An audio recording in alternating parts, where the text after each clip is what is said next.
ہم نے اپنی 1400 سالہ تاریخ میں اغیار کو اتنا فتح نہیں کیا جتنا ہم ایک دوسرے کو فتح کرتے رہے۔ آپ کو شاید یہ جان کر حیرت ہو کہ مسلمانوں نے دنیا کا 95% علاقہ اسلامی عروج کی پہلی صدی میں فتح کر لیا تھا۔ مسلمان اس کے بعد 1350 سال اس علاقے کے لیے ایک دوسرے سے لڑتے رہے۔ ہمارے علم، فلسفے، سائنس اور ایجادات کی 95% تاریخ بھی ابتدائی 300 سال تک محدود تھی۔ ہم نے واقعی 1000 سال میں جنگوں کے سوا کچھ نہیں کیا۔ آپ آج 2018 سے 1000 سال پیچھے چلے جائیں، آپ کو محمود غزنوی ہندوستان پر حملہ کرتا ملے گا۔ سب سے پہلے ملتان پر حملہ کر کے اسماعیلی فرقے کے مسلمانوں کا قتل عام کیا کرتا تھا اور دولت لوٹ کر لے جاتا تھا۔ آپ اسپین میں مسلمانوں کے ہاتھوں مسلمان کا گلا کٹتے دیکھیں گے۔ آپ کو ترکی میں سلجوق تلواریں اٹھا کر پھرتے نظر آئیں گے۔ آپ کو عرب میں لاشیں بکھری ملیں گی۔ شیعہ سنی اور سنی شیعہ کے سر اتارتے نظر آئیں گے۔ مسلمان مسلمان کو فتح کر رہا ہوگا۔ مسلمان مسلمانوں کی مسجدیں جلاتے دکھائی دیں گے اور آپ مومنوں کے ہاتھوں میں مومنوں کے سروں کے مینار بنتے دیکھیں گے۔ آپ 1018 سے آگے آتے چلے جائیں، آپ کے سارے طبق روشن ہوتے چلے جائیں گے۔ آپ کو مسلمان کو قتل کرتے اور قتال کے درمیان وقفے میں حرام خوری کرتے نظر آئیں گے۔ ہم نے اس کے بعد باقی 1000 سال تک حرام خوری کے سوا کچھ نہیں کیا۔ عالم اسلام 1000 سال سے کنگھی سے لے کر نیل کٹر تک ان لوگوں کا استعمال کر رہا ہے جنہیں ہم دن میں 5 بار بد دعائیں دیتے ہیں۔ آپ کمال دیکھیے، ہم مسجدوں میں یہودیوں کے پنکھے اور اے سی لگا کر، عیسائیوں کی ٹوٹیوں سے وضو کر کے، کافروں کے ساؤنڈ سسٹم پر اذان دے کر اور لا دینوں یعنی چائنا کی جائے نمازوں پر سجدے کر کے ساری دنیا کے لا دینوں کی بربادی کے لیے بد دعائیں کرتے ہیں۔ ہم ادویات بھی یہودیوں کی کھاتے ہیں، بارود بھی کافروں کا استعمال کرتے ہیں اور پوری دنیا میں اسلام کے غلبے کے خواب بھی دیکھتے ہیں۔ آپ کو شاید یہ جان کر حیرت ہوگی کہ ہم خود کو دنیا کی بہادر ترین قوم سمجھتے ہیں، لیکن ہم نے پچھلے 500 برسوں میں کافروں کے خلاف کوئی بڑی جنگ نہیں جیتی۔ ہم 5 صدیوں سے مار اور صرف مار کھا رہے ہیں۔ پہلی جنگ عظیم سے قبل پورا عرب ایک تھا۔ یہ خلافت عثمانیہ کا حصہ ہوتا تھا۔ یورپ نے 1918 میں عرب کو 12 ملکوں میں تقسیم کر دیا اور دنیا کی بہادر ترین قوم دیکھتی کی دیکھتی رہ گئی۔ ہم اگر جنگجو تھے، ہمارا اگر لڑنے کا 1400 سال کا تجربہ تھا، تو ہم کم از کم لڑائی ہی میں پرفیکٹ ہو جاتے اور کم از کم دنیا کے ہر ہتھیار پر میڈ بائی مسلم کی مہر ہی لگ جاتی، اور ہم اگر دنیا کی بہادر ترین فوج ہی تیار کر لیتے تو ہم آج مار نہ کھا رہے ہوتے۔ آج کم از کم عراق، لیبیا، مصر، افغانستان اور شام انسانی المیہ نہ بن رہے ہوتے۔ آپ اسلامی دنیا کی بدقسمتی ملاحظہ کیجیے۔ ہم لوگ آج یورپی بندوقوں، ٹینکوں، توپوں، گولوں، گولیوں اور امریکی جنگی جہازوں کے بغیر، ان کی وار ٹیکنالوجیز کی مدد کے بغیر خانہ کعبہ کی حفاظت بھی نہیں کر سکتے۔ ہماری تعلیم کا حال یہ ہے کہ دنیا کی 100 بڑی یونیورسٹیوں کی فہرست میں اسلامی دنیا کی ایک بھی یونیورسٹی نہیں آتی۔ ساری اسلامی دنیا مل کر جتنی ریسرچ پیپر تیار کرتی ہے، وہ امریکہ کے ایک شہر بوسٹن میں ہونے والی ریسرچ کا نصف بنتا ہے۔ پوری اسلامی دنیا کے حکمران علاج کے لیے یورپ اور امریکہ جاتے ہیں۔ یہ اپنی زندگی کا آخری حصہ یورپ، امریکہ، کینیڈا اور نیوزی لینڈ میں گزارنا چاہتے ہیں۔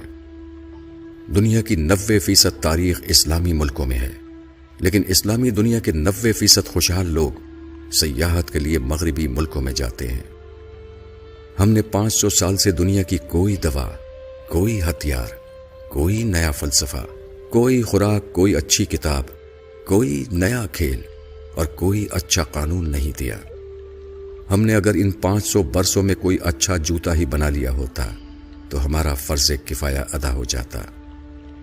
ہم 1000 برسوں میں صاف ستھرا استنجا خانہ نہیں بنا سکے۔ ہم نے موزے اور سلیپر اور گرمیوں میں ٹھنڈا اور سردیوں میں گرم لباس تک نہیں بنایا۔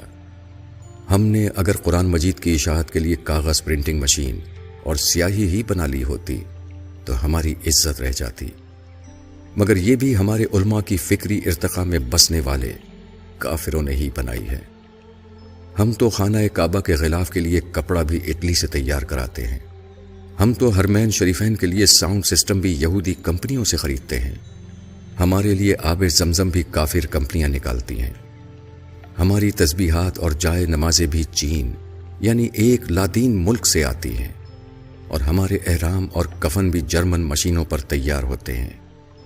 ہم مانیں یا نہ مانیں، لیکن یہ حقیقت ہے کہ دنیا کے 1.5 ارب مسلمان صارف سے زیادہ اہمیت نہیں رکھتے۔ یورپ زندگی کی نعمتیں ایجاد کرتا ہے، بناتا ہے، اسلامی دنیا تک پہنچاتا ہے، اور ہم استعمال کرتے ہیں، اور اس کے بعد بنانے والوں اور ایجاد کرنے والوں کو آنکھیں نکالتے ہیں اور ان پر لاکھوں مرتبہ لعنت و ملامت بھیج کر سر فخر سے بلند کرتے ہیں۔ آپ یقین کیجئے، جس سال آسٹریلیا اور نیوزی لینڈ نے سعودی عرب کو بھیڑیں دینے سے انکار کر دیا، اس سال مسلمان حج پر قربانی نہیں کر سکیں گے۔ اور جس دن یورپ اور امریکہ نے اسلامی دنیا کو گاڑیاں، جہاز اور کمپیوٹر بیچنا بند کر دیے، ہم اس دن گھروں میں محبوس ہو کر رہ جائیں گے۔ ہم شہر میں نہیں نکل سکیں گے۔ یہ ہم ہیں اور یہ ہماری اوقات۔ لیکن آپ کسی دن اپنے دعوے سن لیں، آپ ان نوجوانوں کے نعرے سن لیں جو میٹرک کا امتحان پاس نہیں کر سکے، جنہیں پیج تک لگانا نہیں آتا، مگر جس دن ان کے بوڑھے والد کی دہاڑی نہ لگے، اس دن ان کے گھر چولہا نہیں جلتا۔ آپ ان کے نعرے، ان کے دعوے سن لیجئے۔ یہ لوگ پوری دنیا میں اسلام کا جھنڈا لہرانا چاہتے ہیں، یہ اغیار کو نیست و نابود کرنا چاہتے ہیں۔ آپ اپنے علماء کرام کی تقریریں بھی سن لیجئے، یہ اپنے مائک کی تار ٹھیک نہیں کر سکتے، یہ اللہ اور اللہ کے رسول صلی اللہ علیہ وسلم کا نام اپنے مریدوں تک مارک زکربرگ کی فیس بک کے ذریعے پہنچاتے ہیں۔ یہ لوگوں کو تھوکنے کی تمیز تک نہیں سکھا سکے۔ یہ آج تک ابن تیمیہ، ابن کثیر، امام غزالی اور مولانا روم سے آگے نہیں بڑھ سکے۔ پورے عالم اسلام میں ایک بھی ایسا شخص نہیں جو ابن عربی کو سمجھنے کا دعویٰ کر سکے۔ ابن حشام اور ابن اسحاق بھی ہم تک آکسفورڈ پرنٹنگ پریس کے ذریعے پہنچے تھے، اور ابن رشد بھی ہمیں یورپ کے اسکالرز نے سمجھایا تھا۔ لیکن آپ علماء کرام کی تقریریں سن لیں، آپ کو محسوس ہوگا نعوذ باللہ، نعوذ باللہ، پوری کائنات کا نظام مولانا اللہ دتہ چلا رہے ہیں۔ یہ جس دن حکم دیں گے اس دن سورج طلوع نہیں ہوگا، اور یہ جس دن فرما دیں گے اس دن زمین پر اناج نہیں اگے گا۔ ہم نے آخر آج تک کیا کیا ہے؟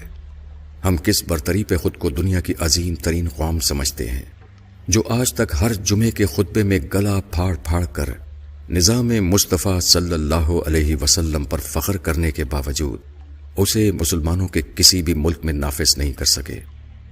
مجھے آج تک اس سوال کا جواب نہیں مل سکا۔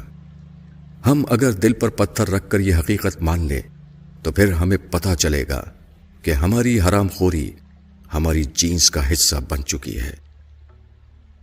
کالم از جاوید چودھری۔